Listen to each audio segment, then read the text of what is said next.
Good afternoon and welcome everyone. It is Wednesday, June 4th, 2025. Welcome to today's edition of Trading Trends. I will be going through single stocks today, and boy, do we have some high flyers on the day, on the week, and on the year. We will get into it.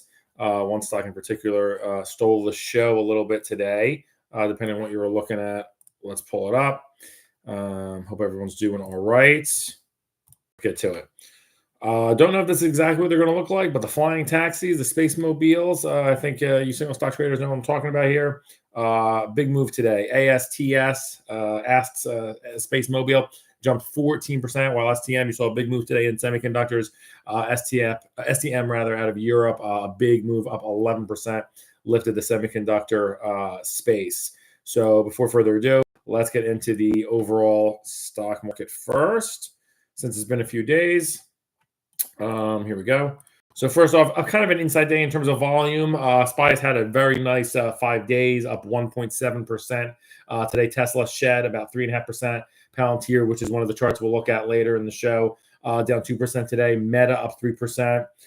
They signed a big deal with Constellation Energy the other day. Broadcom up 1.6%. Stock looks very good. Google up 1%. Bonds, it was a big bond day. Today is not the ETF show, but they broken clock was right. Twice a day they did buy bonds today in a big way. TLT up 1.6%. You saw a big drop in yields. MicroStrategy down by 2.5%. Like I said, semis were up pretty nicely today. We'll take a look at that. So in terms of the intraday trading here, so we peaked at 9:30 in the morning. Essentially, I don't want to say they sold the open, but we struggled with VWAP throughout the day. And then we got our legs above us at 1 o'clock. We never put out new highs since the opening bell. And then we sold off a bit. VWAP right there, 597, SPY at 2:30 p.m. And then a bit of a tumble at 3:30 going into the close. Of course, Friday is the jobs number. I think it's very muted reaction is what we're expecting, but it could be the sugar, the cherry on top that lifts this market and gets us ever closer to new all-time highs. But let's take a look in SPY as I zoom out here. So it's been a little bit since we had actual stable continuation here above the 200-day moving average. We've really got our legs underneath us now since May 12th. It depends several ways you look at it, but we were in a short, I don't want to call it a bear market, but we were in a drawdown at the very least. That ended on May 12th with a resurgence above the 200-day moving average. And I love that technical hold on May 23rd. It came very close, but by the skin of its teeth held. And now we are zooming up. And of course, as we all know, we are getting very close to the February 19th all-time highs. We are about $18 away here in SPY. So I see here that a bullish accumulation. So I guess good news and bad news depends which way you take it. But so bullish accumulation phase, it appears, started about 2 days ago. The target, however, is right around 600, which is what I'm looking at for mid-June on or around June 15th. So about another 10-ish days or so of bullishness that basically takes us through the end of next week to line us up right around 600 SPY, trying to knock on the door, and then perhaps quite a bit of basing, maybe a little bit of a drawdown towards about that 595 level, and then we rip through those new all-time highs, maybe right around America's birthday on July 4th. We shall see. That kind of looks like what's happening here. A lot of all-time highs again today. I'm not going to go through it because it's not the ETF show, but Germany, IFA, developed markets, the ACWI, ex-US. It's like the entire world is catching up, and the US is basically just consolidating a few percent away from new all-time highs. So it's funny. Sentiment can be so bad on one side and so much fear, and then really you could get really a lot of animal spirits here because the shopping mall is full of great stuff to buy, from European financials to semiconductors, etc. So a nice looking tape. Obviously, we bottomed here on the April 7th and a very strong rally here. Now we're doing a bit of basing here, stuck between 595 and 575 is where we've been now, so for about the past 3 to 4 weeks. All right, let's get into some of these crazy moving stocks. These are always, I love getting trade ideas out of this. Sometimes you just need stocks, single longs, because the options move so much. You don't really need all that gas. Speaking of gas, the ASTS, I know my buddy from All Star Charts, Wiley, does a great piece on this. Trading with the Jetsons, he's all about this. AST now is a large, this is an $8 billion company on $5 million revenue. So obviously very in terms of real revenue story. We were talking about this when I was on Chart Report a while back, And I said, this is very nasty looking chart. It's precarious, and it paid its own little purgatory, kind of similar to what we had in S&P, that 4 or 5 week drawdown. This is a superstar stock. Obviously, it peaked last August at $39, and it entered its little difficulty here starting March 31st. And really, it had a nice little jaunt above it May 1st to about May 19th. I mean, there's volatility in this. Obviously, today, a big move of 14%. I'm not exactly sure what the news was today. I'm not going to get involved in that with a crazy mover like this. But this is significant because we're holding now above the 200-day moving average of 25.40. And it's really had, as you can see my cursor here, it's had a hard time really holding that with much gusto for, parts of the year. So good to see. Let's see what it does from here. I think it continues and it has a nice bullish 2 weeks. You're going to, like videos past, I said, oh, I wish I had something, more bullish or better news to come out with. I think the market has done that consolidation now. I think just based on the first two charts here, and some of them are going to be obviously crazy singles, I think the market's going to enjoy a nice 2 weeks, and some areas are going to rip more than others. This looks good. This looks like it's headed to, one second here, my provider is cutting on the other screen here. This looks like it wants to make a move towards $30 even. So another $2. So again, it moved $3.50 today. This looked primed to get going when it was at $25, calling for a $5 move. So now it's a little bit tighter. I think it's got some of this overhead to contend with from late March. So we shall see. But I think it tries to head towards $30. I think it enjoys a nice 2 weeks ahead. Just give me one moment here. All right, the next one, we were alluding to this, or we opened up with this, a bit of a preview earlier, a big European semiconductor company named STM. I remember when these guys IPO'd, it was a massive, deal, massive story. A big move today, up 11% is STM. Let me pull this up here. So interesting, again, really ugly looking chart. This is in a different interesting place, semiconductors and Europe. Europe hot as hell right now. Semiconductors kind of lagging, but now they're starting to look, prime. Just again, this thing's really had a great resurrection, as it were, since May 13th. It's really been doing a lot of hard work. This gap up today is impressive. Kind of interesting that it eclipsed or gets right to it. Actually, just above. Jumped above its February 20th, 21st. Again, that was the S&P all-time highs. We just got above it today. A nice looking candle. The next level of overhead is around $31 before it tries to head towards 32. So again, not a great looking chart. I think this enjoys bullishness as well, but not as much. So again, overall bullishness, like I said, the S&P spies at 596. So I'm calling for about $3 or so. Not a massive move. It's about 1%. Less than 1% upwards, or 70 bips. So that's in the overall market. Some areas will push and some will pull. These some of these moves, again, these crazy stocks move a lot, weeks in one day, essentially, in terms of their ATR. So STM with a 11% move today. Again, I think maybe a little bit more to go. $29. I think the bullishness will wear off in terms of duration versus price appreciation. So I think it's already had a lot of movement up. I think the upward bias will be on from here, meaning it'll probably shed risk reward 2 to 1 in terms of up $2, down 1. So I like it more to the upside than downside for the next 2 weeks. So that's another one. Let's get something else that's not correlated in the space. Chipotle up 4%, a nice move. That's a multiple standard deviation, an ugly looking chart, obviously tied to consumer. Chipotle, the bowls are getting more and more expensive. These earnings have not been able to help the stock and really change its sentiment. These guys bottomed April 7th when things were getting really ugly in the United States as well. But technically speaking, in terms of the chart, no reason to own this in 2025. Ever since January 6th, really no reason. It technically did peak June 18th, so that's last year, going back a full 11 and a half months or so. Got close around mid-December and then to the downside. So in the short term, next 2 weeks, again, I like this one. I think it's going to try and head towards potentially as high as that 54 level mark. I like today's move.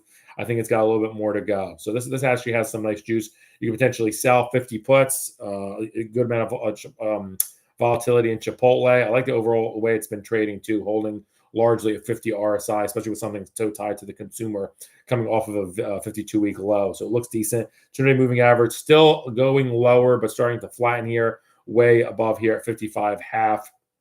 seems pretty hard to reach. But I think selling 50 puts, it depends what they would get you and the liquidity of those. Again, this is a $52 stock. They did split, as you recall. You can also buy call spreads, but I'm not such a huge fan of that idea since the stock did just rip $2 today. You could, try and get close to that $54 strike, buying the 52, selling the 54s, maybe perhaps a ratio depending on how much it costs. If you have like a stock or something, or put a ticker in the chart, I will take a look. The next one, now these got hit to the downside today. These are all declines.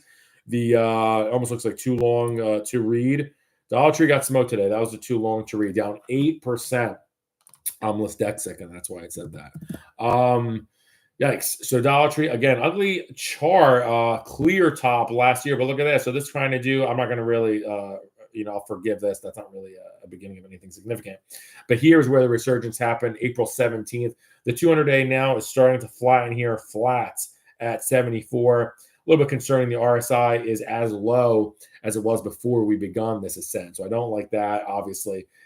This is a bearish engulfing candle, which actually not only swallowed up yesterday's candle, it did the day before that, 2, 3, 4, 5, 6, about 6, 7 days. So today's move down was more than the last week. So this 8% move down. This had a nice run. So this I do not see having a bullish 2 weeks happening. Actually, the opposite. I think this heads towards about $83 in the next 2 weeks. So bearish on Dollar Tree. I think today was just the beginning of the move. Next, haven't seen this name in a while. Flowserve. These guys is this the down 6%? That's for starters. So that is the big move down. Machinery and industrials did hit all-time highs today. So it wasn't all just Europe. This is a machine. What is it? Industrial flow management. So these guys weren't enjoying the flow today. Looks like a specific story. This is a $7 billion company, is Flowserve. Chart looking nasty, very heavy overhead right here at 53. That's clear to see. Ugly looking candle. I still think it's essentially range bound, though. I kind of like this one to at least get back towards 52. It'd probably be helpful to know what the news was today, but I don't think the absolute bottom gives way. Potentially more volatility goes towards as low as 46, but I do think this tries to catapult and go towards 52. All right, next, Crowdstrike, very largely popular traded stock, got hammered today, down 6%. This is coming off all-time highs. I'm pretty sure this is an all-time high. Yes, highs yesterday. So I mean, let's come on. Trees don't grow to the sky. It hit 491 yesterday and a drop today of 6%. What say I for the next 2 weeks? Yeah, again, this was earnings. And again, it had a nice ascent going into it. This is traded above a 50 RSI, going back from the SPY 52-week lows. Very impressive. 331 all the way to 491. What a run. I see this basically having a bearish 2 weeks, probably heading towards about 445 or so. But much of the move done today. And the next one. Okay, so those were the big moves on the day. Let's get to the top three gainers the past 5 days and hold on to your butts here. Some of these are absolutely crazy. Applied Digital, your number one gainer in the stock market. I usually don't try to do stocks under $20, but this has massive volume, so I included it recently, picking up. So it was on my radar. This is Applied Digital Corp, up 82%. There's the chart. It was up 29% today. These guys are digital infrastructure solutions and artificial intelligence industries in North America, $2 billion company, off of some revenue, though, $200 million. So more than, the Spacemobile folks. This is, I'm pretty sure, nope, just a 52-week high. The all-time highs are back in October 2021 when we were buying a lot of stuff. So 52-week high today. It went as high as 1345, closed at 1315. Your 200-day moving average is all the way back here at 7. Don't love this one for the next week. I just see a little bit of bearishness after a crazy rise like this, but highs are high. This is just and it's overbought now. Once the volume starts to dry up and this excitement starts to wither and these candles get smaller, I think this can push back towards $8. For me, this is a no touch, though. This is the biggest, hottest moving stock in the past 5 days. Technically speaking, It escaped its purgatory here for a bit. I mean, it really had a monster gap the other day here, up 48% on the second, and then up a percent flat, and then up today 28%. So it's a very hot moving situation. But Applied Digital, your number one stock in the market, up this week in the past 5 days, up 82%. Number two, and a lot of folks play this one too, Coreweave up 40%, an average of 8% a day. Obviously, this is an IPO recently. This IPO'd March 28th. Average 8% today or a day. It did 8% today. So this thing living up to the weekly statistics here. This is just, I mean, what can you say? Again, I typically try and also highlight on the show stuff that's only been trading more than a couple months because it has a history. This is hard to trade technically, but it's good to see if you're an owner of this. The thing IPO'd at the end of March, and there has been a line literally to buy in since mid-May. So pretty much standing room only for this. This is like a new sandwich shop or a new shop that comes in your neighborhood, and all the offices are there and the lines are out the door week after week after week. You want to see if it carries into, in the rain and all kinds of different seasons. But right now, this thing is absolutely hot. This thing's gone from, if you look at the moving averages, it's 2x from the 20-day moving average, 21-day exponential. So this thing's trading, nosebleed territory. It is your second hottest stock in the market. Probably goes higher, and then you do get some kind of a pullback to 120, but I'm not going to touch that right now. And another one, this actually has fundamentals and whatnot. Elf Beauty. We were highlighting this one last week and said this one has some mojo when they did that Bieber deal. This is a $6 billion company off $1 billion in revenue. So out of all the companies we featured, I believe this has, outside of CrowdStrike, the most fundamentals with their ownership of Elf Cosmetics, Skin, etc. So technically speaking, again, ugly looking chart, clear peak last July, okay, at 220. And this thing just looks ugly, almost like, like nat gas last year gets to the 200-day and boom, you sell it. How many times can they sell it down? And then finally, a 52-week low that came about a week later than the S&P lows came. And then these earnings, I remember they were gangbusters, and it gapped up massively here at 9%. Let me see here. Yeah, up 9% on earnings, and then 23% on the 29th in that deal. And that's when we were talking about it. So still good looking candles. It's been the third best stock. I want to see where it bases here. Probably pulls back to about 108, and then it tries to hold that. I'm curious, though, where it holds versus this 101. 101 is where I'm watching. I think it holds, and potentially this is a new chapter for ELF. As I zoom out for 5 years, it's pretty interesting. If it can hold that level, then really it was just a horrendous moment in time for them from February to May of this year, really tied to the consumer and worries of not spending. But interesting chart. ELF, the third best stock to be in this week. All right, the three worst stocks to be in. Gap, horrendous, down 25%. You saw their earnings absolutely sink them. Down 20% they were on May 30th, and it just continues to get worse. So again, this is off of overbought condition. This is actually pretty amazing.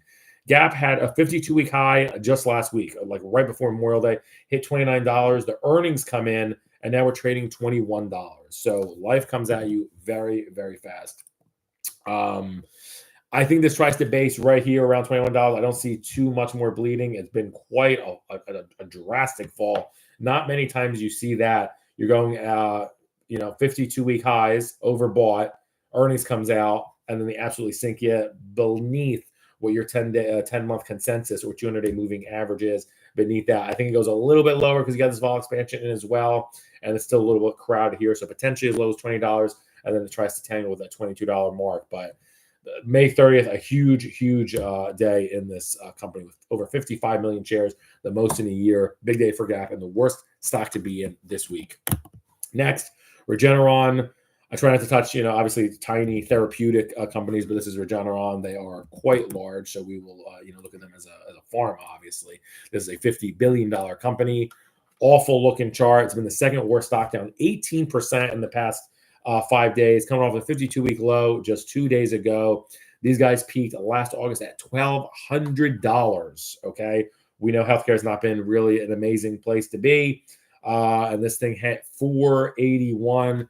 And now we're 484. Similar to the chart we just looked at before, I think this tries to base right around here. I don't think the absolute bottom falls out. I think right around this 480 level holds, and it tries to make some kind of a move towards 550 over the next month, but it's not going to be easy. We have a user question from Italy. When you get a chance, can we go over Palantir? Yes, it is the actual last ticker on the program. Thank you for asking. All right, top 3 losers of the past 5 days. We did Gap, Regeneron, another one. If you're in the cloud computing game, some of these have been hit very hard. Rigetti was the 4th runner-up right after this, but I highlighted Ionq instead. Today, pretty flat, down 43 bips, but this thing has been hit just as bad as Regeneron, down 18%. So it was a tie for second place in the past 5 days. I think this basis here, this has come off, again, of overbought conditions, still a rising 200-day moving average, one of the better charts we've seen today. Their top came right at the beginning of the year, January 7th, at about $55. This looks decent. I think this is going to potentially pull back a little bit more to about $37 or so, where a 50-day moving average is, and then it tries to make a move back towards $45. So maybe a little bit more rough going in Ionq, and then things start going north. And that was the 3 losers of the past 5 days. So if you're taking some pain, if you're in Gap, Regeneron, and Ionq. Top 3 trades of the past 5 days in absolute terms: long APLD, long Coreweave, and long ALF. They were all longs. Now, top 3 trades of the past 52 weeks. I will do the recap for the year on the stocks. So I do it for the ETFs, and we will make this Wednesday show. We'll try to make it for the single stock. So we'll do a yearly recap on this. Number 1 stock of the past year. I couldn't ignore this. Yes, it is under $20, but this thing's the stock of the year, of course, because it was trading literally $1 right before Thanksgiving. It was trading $1.50, and this thing has hit $20 basically right before Memorial Day. QBTS or D-Wave Quantum is your best stock in the entire marketplace. Up, just think about these numbers for a second. Up 1,278%. So that's a 1,278 is D-Wave Quantum. Again, this is a $5 billion company on $20 million revenue. They do quantum computing systems, software services worldwide. These guys peaked, just like I said, on May 23rd at basically $20, we'll call it, and it's come off. I think this starts to base very soon. It was up 18. It was up 80 bips today, rather. I think this looks decent here. I would, of course, love an entry. It's volatile. I would love an entry here around 14.5 if possible. You got your chance at $15 on June 2nd, 2 days ago, so it can happen very quickly. That would be ideal for an entry, but this looks like it's going to enjoy a bullish 2 weeks, but only as high as 18 or 18.5. I'm not so sure that the new highs are eclipsed, but this is your best performing stock of the entire year. Again, the low on this one was during the Yen-Mageddon, 85 cents. You could have picked this one up, and now it's trading $18. So as you can tell, that's a moneymaker. Next one is Rocket Lab. This was very much discussed when I was at the conference in New Orleans. Portfolio Accelerator. Rocket Lab up almost 1% today. This is your second best stock in the market, up 528%. So you can see the difference there between some of this, so you can position size appropriately, hopefully. But QBTS up 1,278%, Rocket Lab up 528. This is in the aerospace and defense, space system solutions. These guys are a $12 billion company, and they're large off of $450 million revenues. These guys peaked in January at $33. I think this base is right around $25 or so. Maybe have another week or so of basing. I wouldn't chase it just yet. And then I do believe this is going to try and head towards $29. So Rocket Lab still a great place to be. Great looking chart. A little scary with the SPY lows April 7th, but an absolute tremendous looking chart. And to go to my buddy here from Italia, Palantir, your third best performing stock, just behind Rocket Lab, up 491% is Palantir. I was talking to another viewer about this as well. Today it was down 2.5% almost. I think this looks good. I think if you have a potential opportunity, because I do think the market has more upside in the next 2 weeks, if you can have an opportunity to get this on bullishness down at around 124 or so, I think that's a great place to be, because I do think this is headed towards about 135, 136 to new highs. What is your question here?